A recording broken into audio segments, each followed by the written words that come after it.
All right, so many of you have been requesting it, and we are delivering a deep dive into the fate of the Children of Lear. It's such a classic. It is a truly heartbreaking and magical tale from Irish folklore. Yes. We're using a translated collection of Irish myths and legends by Saulo Calzada. Okay. We'll unpack the intricate plot points Right. and explore why this story still captivates audiences centuries later. What I find so captivating about this story, personally, is how it blends these fantastical elements Yeah. with raw human emotions. The narrative is just steeped in ancient Irish culture, and it showcases the power dynamics, like the societal values of that time. Right. It's not just a fairy tale, it's a reflection of a bygone era. Yeah, it really takes you there.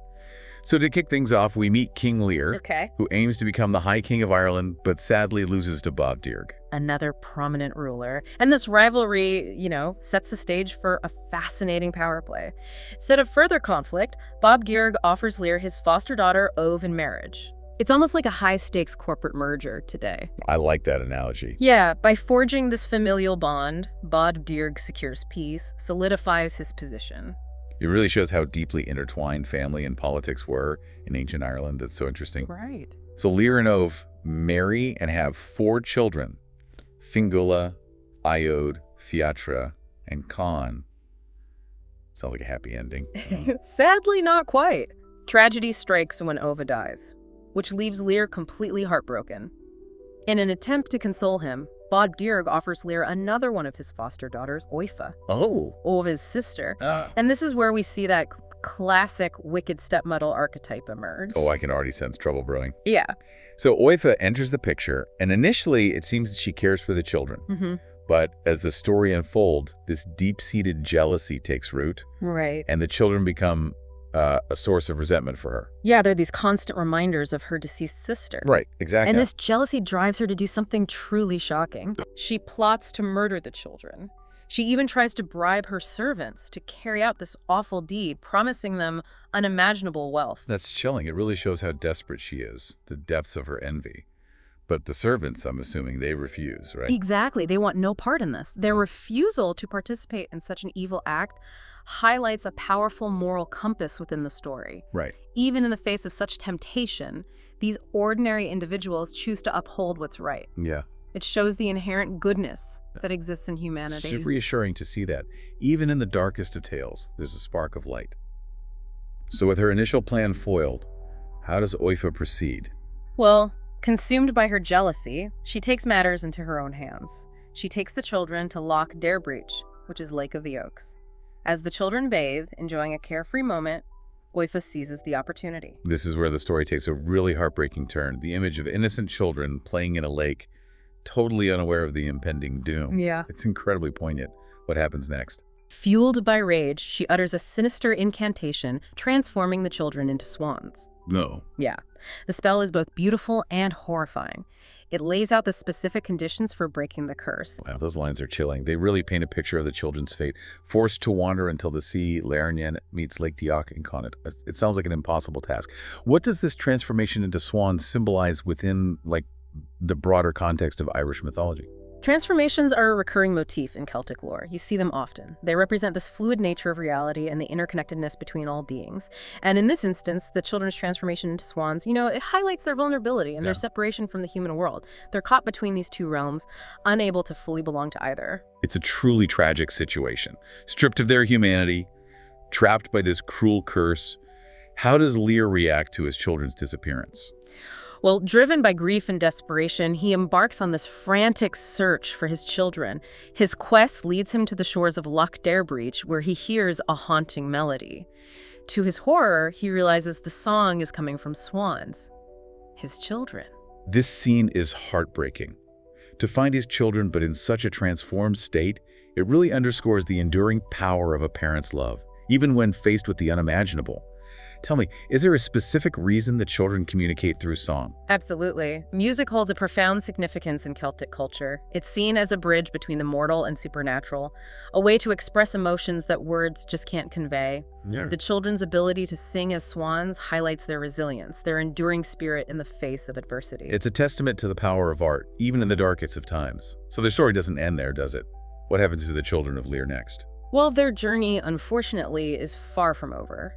Cursed to wander for centuries, the children of Lear embark on this poignant odyssey across Ireland. Entries, wow. Their first stop is Lough Derg, the Lake of the Red Eye, where their kind of ethereal songs captivate the people of Erin, and these songs become a form of catharsis for them, allowing them to share their tragic tale. Oh, interesting. And the cruelty inflicted upon them by Oifa. It's fascinating how their songs become a way to connect with others, even in this transformed state, like they find solace and purpose in sharing their story through music. Yeah. Does the source mention anything specific about their time at Lough Derg? It does. As they bid farewell to Lough Derg, Fionnugala sings a particularly moving lament. Oh. This song highlights their deep longing for their father and their lost home, Sid Fionnuala. That's interesting. It hints at the ancient Druidic traditions Right. that were prevalent in Ireland before Christianity, Exactly. It's a subtle reminder of the clash between old and new belief systems that we see throughout this story. For sure. The mention of Druidic knowledge just adds this layer of historical depth to the narrative, Right. showcasing the rich tapestry of beliefs that existed in ancient Ireland. So after Lough Derg, where does their journey take them? From Lough Derg, they face their most daunting challenge yet, the Mayoil, which is the strait between Ireland and Scotland, this treacherous strait. Imagine doing that journey as swans, Oh my gosh. battling the harsh elements, the unforgiving sea. It paints a vivid picture of their suffering and resilience. This journey through the Mayoil, it's not just a physical challenge, right? It's also a symbolic representation of their emotional turmoil. You got it. The Mayoil, it's known for its turbulent waters, Yeah. which mirrors the internal storms that the children face. It's a reminder that their journey is not just about breaking the curse, it's also about navigating the depths of their own despair. Right. And finding strength within. So after braving the Mayoil, they finally reach Sid Fionnuala, Right. their father's home. You'd think they'd find some solace there, Right. but instead they're met with further heartbreak. Right? Yeah. Sadly, they find Sid Fionnuala tied, desolate, abandoned. Their father is gone, and their once vibrant home is now a shadow of its former self. Really emphasizes that cyclical nature of life and the inevitability of loss. Even in a world filled with magic and supernatural beings, some things remain constant. Yeah. Time marches on, and change is an inherent part of existence. It's a universal theme that resonates deeply, even today. So, with Sid Fionnuala offering no comfort, where do they go from there? Their journey continues to Innisglora, an island off the coast of Ireland. Here, they encounter Saint Mocomhog, also known as Saint Macog. Upon hearing the saint's bell, Fionnugala sings with this renewed hope. It's a poignant moment. After enduring so much hardship, they see the arrival of this Christian saint as a potential source of salvation, a chance to finally break free from the curse. Is this where their luck changes? Unfortunately, no. This encounter takes a rather unexpected, and some might say ironic, turn. Instead of offering help or solace, Mocomhog imprisons the swans with silver chains. He views them as creatures of the old ways, something to be feared and contained. That's a shocking turn of events. It's almost like they're punished for simply existing, for being caught between these kind of conflicting belief systems. Yeah. The arrival of Christianity, meant to represent redemption and salvation, ironically brings them further suffering. Exactly. This scene highlights those complexities of cultural transition and the clash between paganism and Christianity that occurred during this period in Ireland. Right. The children, innocent victims of a curse, become entangled in this larger conflict, symbolizing the tension between old and new, magic and faith. It adds this layer of social commentary to the story, doesn't it? The children become pawns in this larger game, caught between two worlds that are seemingly incompatible. Yeah, and their imprisonment also kind of highlights the limitations of both the old magic and the new faith. Right. The old magic couldn't protect them from Oifa's curse, and the new faith fails to offer them solace or liberation. It's a sobering reminder that even in the realm of myths and legends, there are no easy answers, no simple solutions. So what becomes of the children of Lear under Mocomhog's watch? Do they languish in chains forever?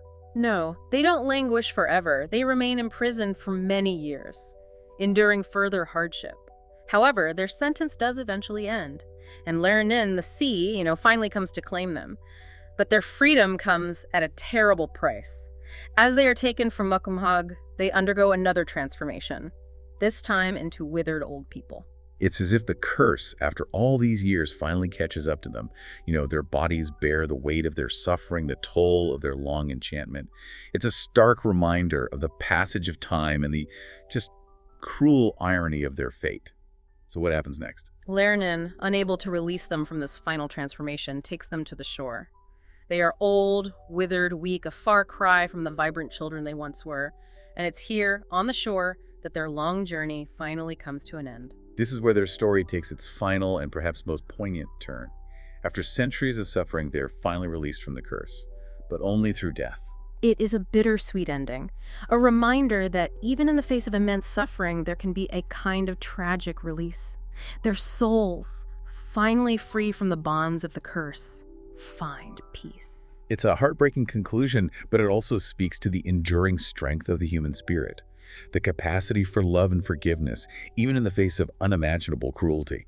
Before we wrap up, I have to ask, what stands out to you about this tale? What makes it so compelling, even centuries later? Well, for me, it's the way it blends the fantastical with the deeply human. We have these magical transformations, ancient curses, but at its heart, it's a story about family, loss, and the longing for home.